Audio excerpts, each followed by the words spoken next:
My childhood home had a lot of issues with its past. Many deaths occurred in that house before my family moved there.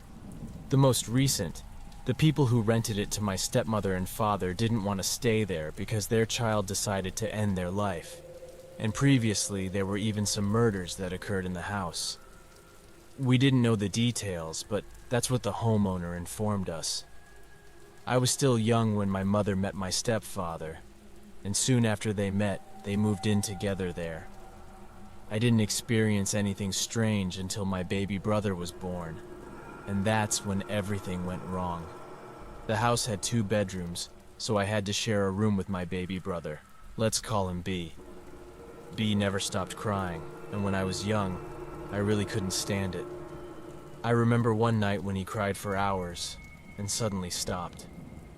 I looked towards him and saw a dark figure hovering over his crib. It didn't move much, but when it did, it was slow and eerie. I was scared and hid under the covers until I eventually fell asleep. When I told my parents the next day, they thought it was just my imagination. This happened so many times, I'd wake up and see the figure near my brother's crib, always by the crib, never anywhere else in the room. After complaining about it for a while, I eventually slept in my parents' room with my mother, while my stepfather slept in my room. But many things kept happening. Shortly after I started seeing this figure, my stepfather lost his job. He was a hard worker, so it was really surprising for my mother when it happened. He fell into a deep depression. He loved his job so much, and losing it was definitely tough for him. I remember him sitting on the couch all day, every day, just watching TV. One day when I came home from school, I saw him sitting on the couch and the dark figure behind him. I remember it so clearly, just standing behind the couch. I didn't know what to do, so I just started crying, and my stepfather took me to my room to calm me down. When my mother came home, I told my parents about what I saw that night. Again, my stepfather seemed uninterested, and my mother just looked annoyed.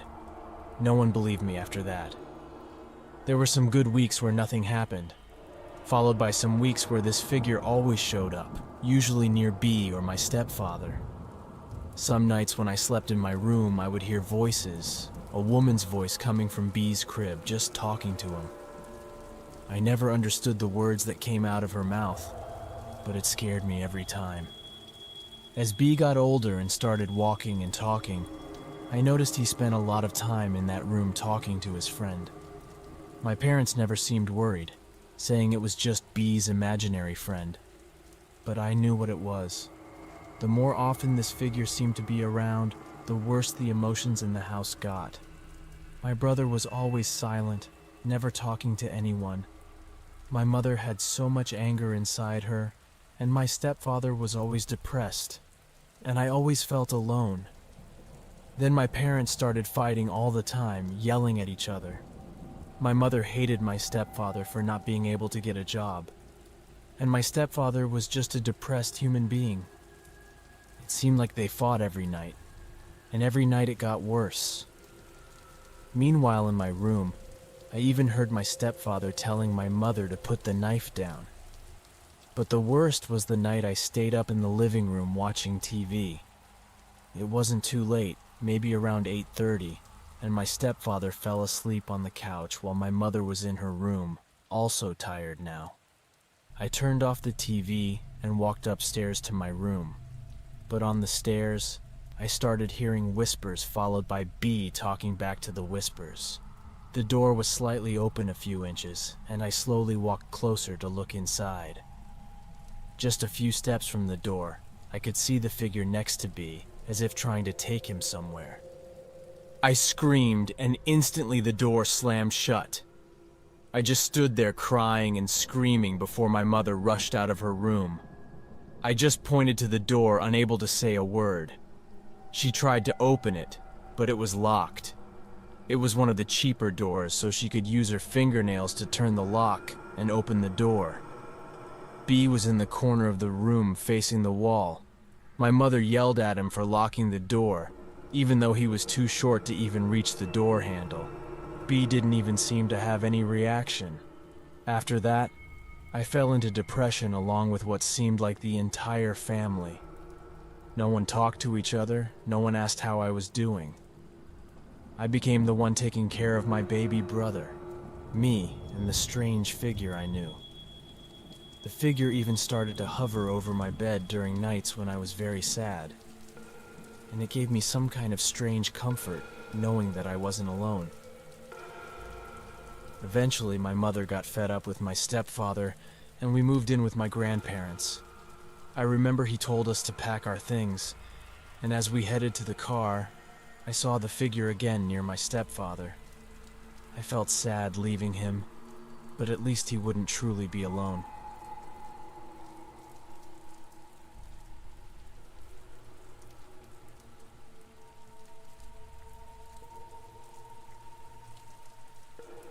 I moved into a small apartment building last summer.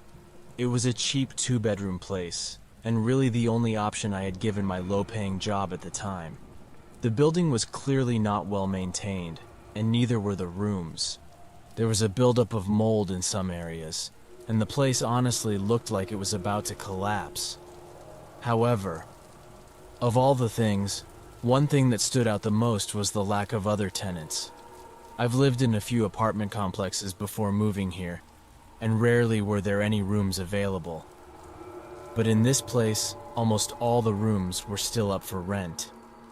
It's a small complex with only 8 rooms, but during my time there, only 2 rooms were occupied, mine and a couple's on the first floor. My room was on the 3rd floor, leaving the middle and top floors completely empty. However, the floors never felt truly empty. After living there for a month, I occasionally heard people talking below me. I always assumed it was just the elderly couple because they were the only ones living below me. Strangely though, I only ever heard a woman's voice, not a man's. And to make it even weirder, I could hear them quite clearly, even though they were 2 floors below me. It always sounded like the woman was whispering to herself incoherently. Sometimes it gave me chills when I woke up and heard the woman whispering below me. But I figured maybe she was sleepwalking, and perhaps the ventilation in my room was connected to theirs, allowing the sound to carry through. But things only got worse over time. 2 months went by with no one moving out. I still often saw the door of one of the rooms open when I went up the stairs to my room, and when I passed the 2nd floor, I saw the door of one of the rooms open. My curiosity got the better of me, and I took a few steps towards the door to look inside. The room was dark and empty, which you would expect from an empty room, but I felt really bad the closer I got to the door, and eventually just continued up to my room.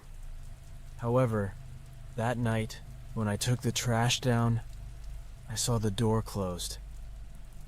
It was really strange, but I didn't know what to think. I knew no one was living there. So, what could it be? Maybe the building owner was working in the room or something.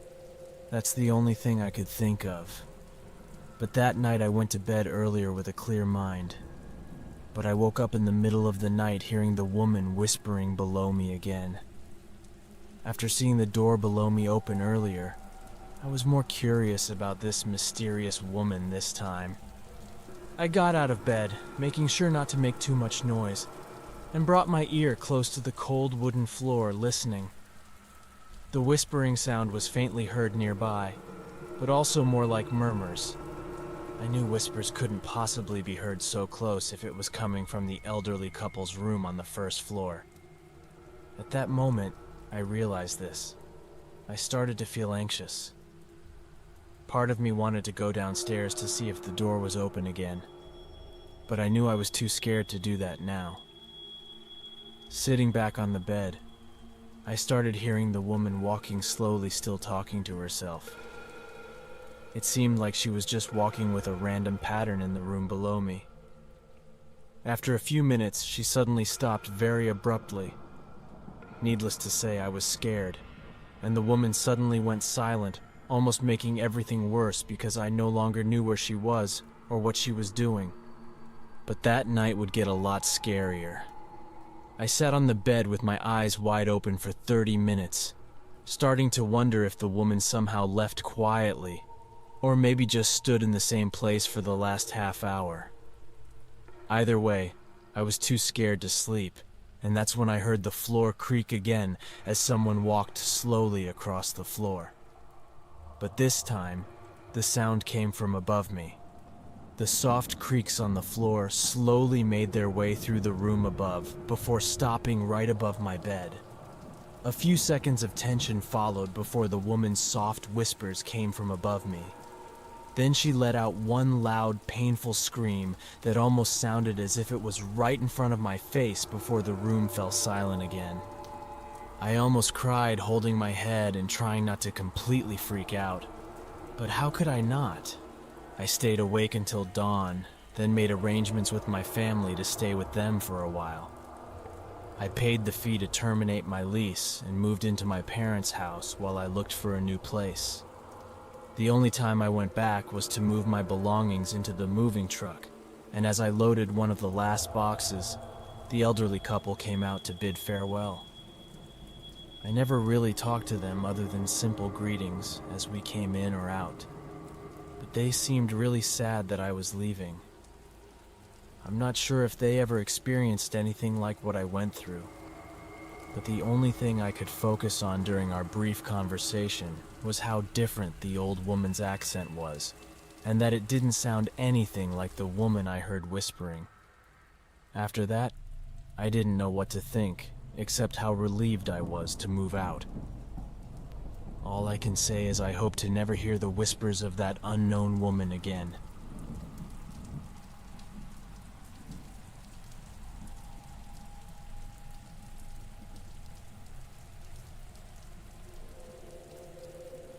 Even though this incident happened quite a while ago, I am still disturbed by this experience. Around September last year, I spent the night at my grandparents' house. That night, everything seemed to be relatively normal. We had a delicious steak dinner. My grandmother watched TV, and then looked at some old photos. As night fell, I went to the guest room, which used to be my room when we lived with them. Around 2 o'clock, I turned on my laptop to play some music as I got ready for bed to try to fall asleep quickly. Now let me tell you that there were some paranormal occurrences when we lived there, but I wouldn't describe them as terrifying or scary. For example, I always had a light sleep and would wake up if someone even walked quietly on the wooden floor outside my room. This happened several times, waking up to soft footsteps in the hallway near my room. But my grandparents assured me later that they didn't wake up at all. One time I even went to check, but all the doors were closed, and no one seemed to be awake at all. Overall, the layout of my room was somewhat odd compared to the other rooms.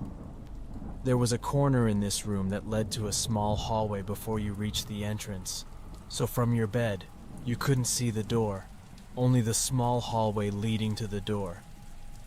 I definitely fell asleep quite quickly though, because I woke up suddenly without even remembering falling asleep.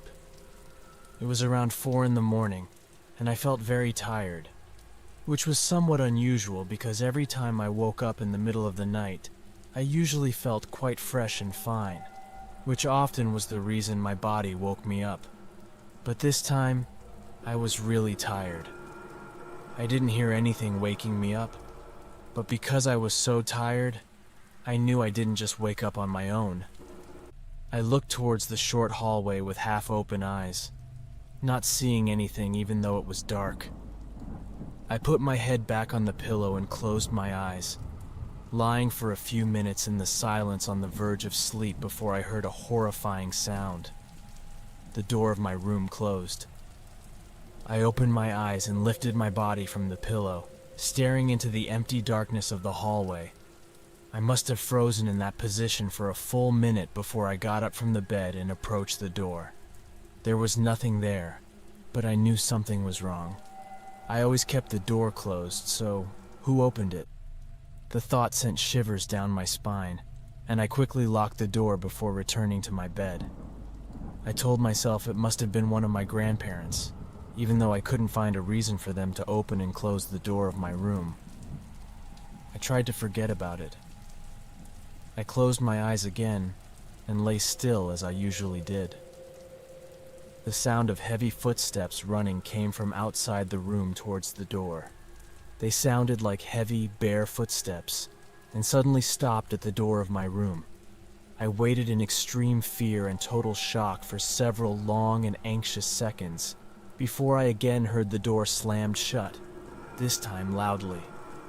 After seeing the door close not even a minute before and never hearing it open, I was caught in panic. My heart was beating fast, and yet I felt too scared to move. I remained sitting on the bed all night until morning. I didn't tell my grandparents to avoid scaring them, and instead just gave an excuse to leave early and go back home a few months later. Even though I slept at a friend's house trying to fall asleep while lying on the floor, my eyes closed and my body facing away from the door, I heard it again.